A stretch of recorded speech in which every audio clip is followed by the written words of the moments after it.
म्हणून कृषी मंत्री देशाचे असो का राज्याचे हे सगळे बोगस आहे, शेतकरी विरोधी आहे, अदानी अंबानीचे समर्थक आहेत। यांना शेतकरी खतम करायचा आहे आणि सगळी शेती मोठमोठ्या उद्योग आणि भांडवलदारांच्या ताब्यात द्यायची आहे।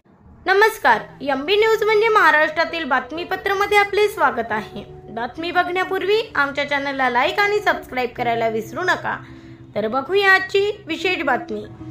महायुती सरकारने जनसुरक्षा कायदा अधिवेशनात मंजूर केल्याच्या मिश्रणात अमरावती जिल्ह्यातील चांदूर रेल्वे शहरात तालुका व शहर काँग्रेस कमिटी, चांदूर रेल्वे उपविभागीय अधिकाऱ्यांच्या कार्यालयासमोर सार्वजनिक सुरक्षा कायद्याच्या विरोधात निदर्शने करून जनसुरक्षा कायद्याच्या प्रती जाळून निषेध करण्यात आला। राज्यातील भारतीय जनता पार्टीच्या व महायुती सरकारने जनसुरक्षा कायदा सध्या सुरू असलेल्या अधिवेशनात मंजूर केला आहे। या कायद्यामधील तरतुदी या लोकशाहीच्या प्रणालीच्या विरुद्ध आहे व यामुळे सर्वसामान्य जनतेच्या स्वातंत्र्याची म्हणजेच सर्वसामान्य नागरिकांच्या हक्काची पायमल्ली होत आहे। कायद्यामुळे जनतेची मुस्कटदाबी सुरू आहे। ही बाब लक्षात घेऊन या जनसुरक्षा कायद्याचा निषेध करून हा जनसुरक्षा कायदा रद्द करण्यात यावा यासाठी काँग्रेसच्या वतीने आज चांदूर रेल्वे येथील उपविभागीय अधिकारी यांच्या कार्यालयासमोर निषेध व्यक्त करत जनसुरक्षा कायद्याच्या प्रती जाळून निदर्शने करण्यात आला। तात्काळ हा कायदा रद्द करा अशी मागणी तालुका व शहर काँग्रेस कमिटी चांदूर रेल्वे येथील पक्षाने शासनाला या कायद्याला तात्काळ मागे घेण्याची मागणी केली आहे। अन्यथा यापुढेही आंदोलन तीव्र करण्याचा इशारा दिला आहे। यावेळी उपस्थित काँग्रेस कार्यकर्ते अमोल होले, तालुका अध्यक्ष काँग्रेस कमिटी गणेशभाऊ आरेकर, सभापती प्रभाकररावजी वाघ, माजी नगराध्यक्ष निवास सूर्यवंशी, शहराध्यक्ष हर्षल वाघ, सेवा सोसायटी अध्यक्ष प्रफुल्ल कोकाटे, सौ वर्षाताई देशमुख, सतीश देशमुख, रशीदभाई, रुपेश पुडके, सुमित सरदार, नरेंद्र मेश्राम, अनंत पोलाड, शरद घासले, सागर बोंडे, रितेश शेळके, पंकज मेश्राम, सारंग देशमुख, राजाभाऊ लांजेवार, जगूभाई, मिलिंद गुजरकर, आकाश शिमले, भारत कसे, रमेश गिरुडकर, वैभव मलवार, संजय देशमुख, प्रकाश रंगारी, देवानंद खुने, सक्षम वानखेडे यांनी यावेळी उपस्थित होते। यावेळी माजी आमदार प्राध्यापक वीरेंद्र जगताप यांनी दिली सरकार विरोधात या जनसुरक्षा कायद्याबद्दल दिली आक्रमक प्रतिक्रिया। तर बघा काय म्हणाले माजी आमदार वीरेंद्र भाऊ जगताप।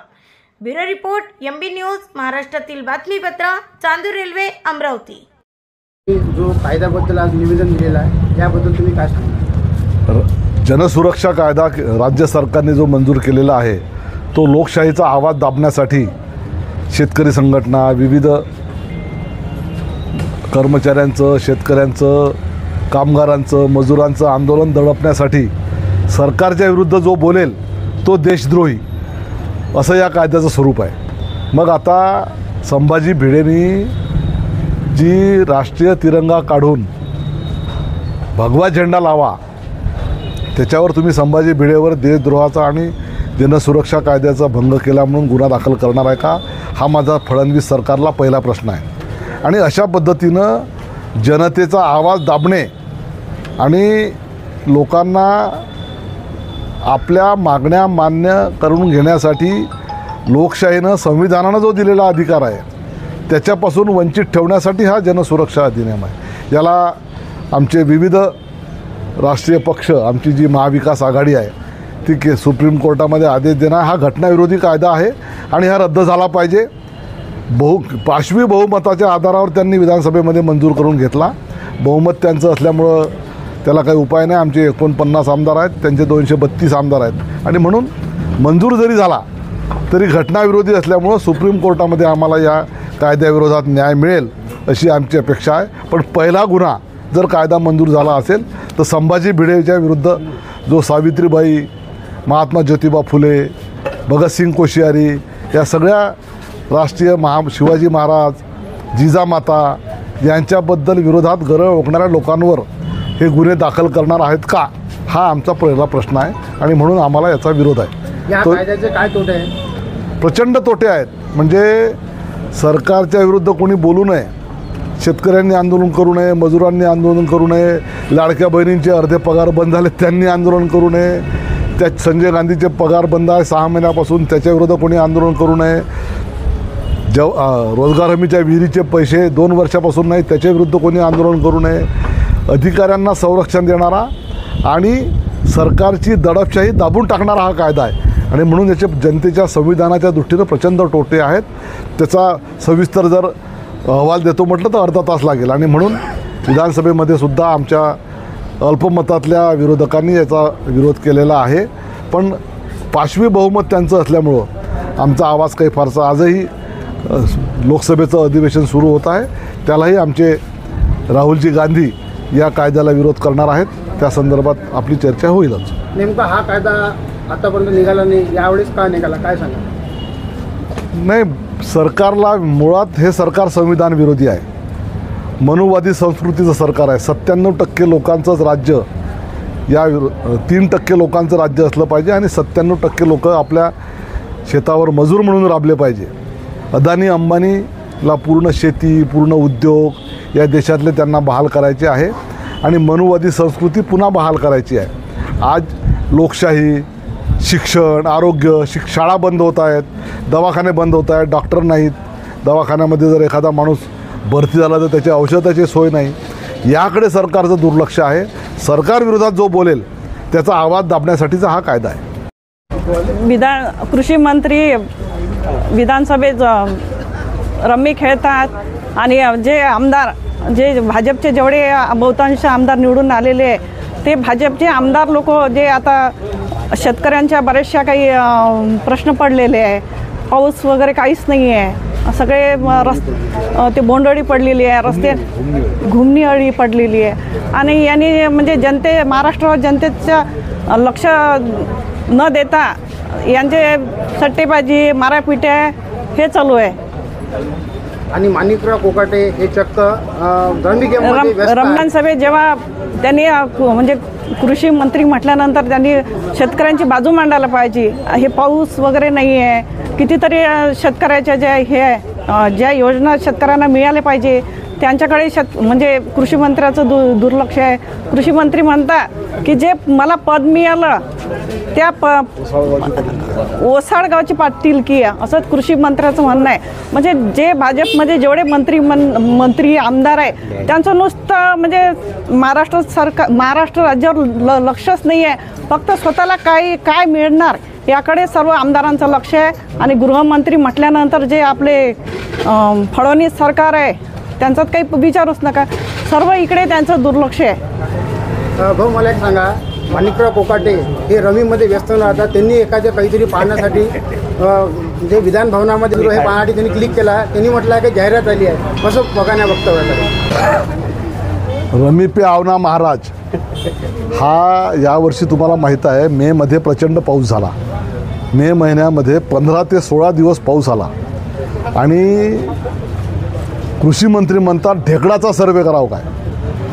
त्यानंतर त्यांचं स्टेटमेंट होतं कृषी मंत्रीपद म्हणजे ओसाडगावची पाटीलकी. अरे बा, सोडून देणार राजा. तिसरं, अनेक असे वक्तव्य आहे कृषी मंत्र्याचे की ज्याच्यामुळं हा कृषी मंत्री शोभतच नाही आणि अशा मंत्र्यांना पदावर ठेवणं हे अमित शहा, नरेंद्र मोदी यांना शोभतं का? आणि अशा पद्धतीनं शेतकऱ्यांची थट्टा करणाऱ्या वक्तव्य करणाऱ्या कृषी मंत्र्यांना जर हे ठेवत असतील तर तुम्ही सरकार म्हणून आमची शेतकऱ्यांची थट्टा करतायत.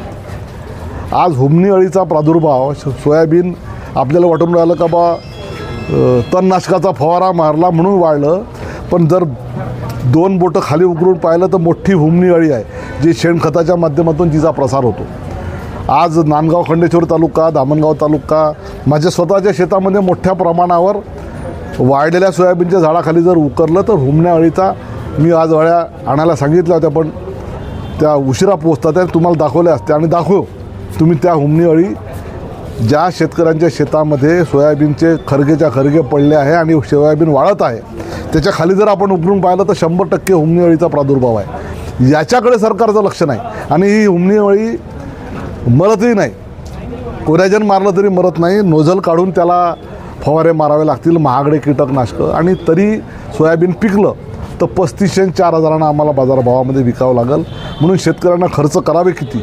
शेतकऱ्याची परिस्थिती अशी आहे, पहिले आमची ते काय गोगलगाय होती, पेरल्यानंतर गोगलगाईनं त्रास दिला, आता हुमणी अळीनं त्रास देत आहे, नंतर आमचे डुकरं आहे, नंतर आमचे वाननेरं आहे, आमचे रोही आहे, रानडुकरं आहे.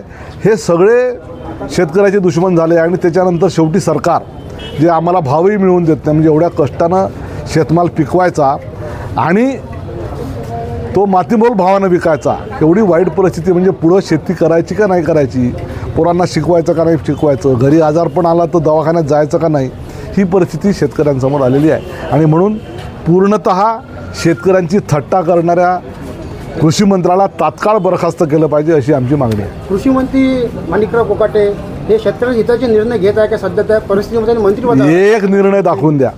1 रुपया विमा आता बंद झाला, एक निर्णय दाखवून द्या ना. उन्हाळ्यामध्ये पाऊस आला, भाजीपाला, कांदा, हजारो टन कांदा रस्त्यानं फेकताना शेतकरी दिसले. नाशिक जिल्ह्यातले, कोल्हापूर जिल्ह्यातले, सोलापूर जिल्ह्यातले, पुणे जिल्ह्यातले. विदर्भामध्ये त्या मानानं उन्हाळी पिकं होत नाही. पण ज्या ज्या भागामध्ये उन्हाळ्यामध्ये मे महिन्यामध्ये पाऊस झाला आणि शेतकऱ्यांच्या उन्हाळी पिकांचं नुकसान झालं, तिळाचं नुकसान झालं. आपल्या भागामध्ये मोठ्या प्रमाणावर तिळाचं उत्पादन होतं, रब्बी ज्वारीचं उत्पादन होतं. सांगा, रब्बी ज्वारीची खरेदी नाही, रब्बी ज्वारीच्या खरेदीची मुदतवाढ मागायसाठी पालकमंत्र्यांनी मागणी केली, मिळाली का?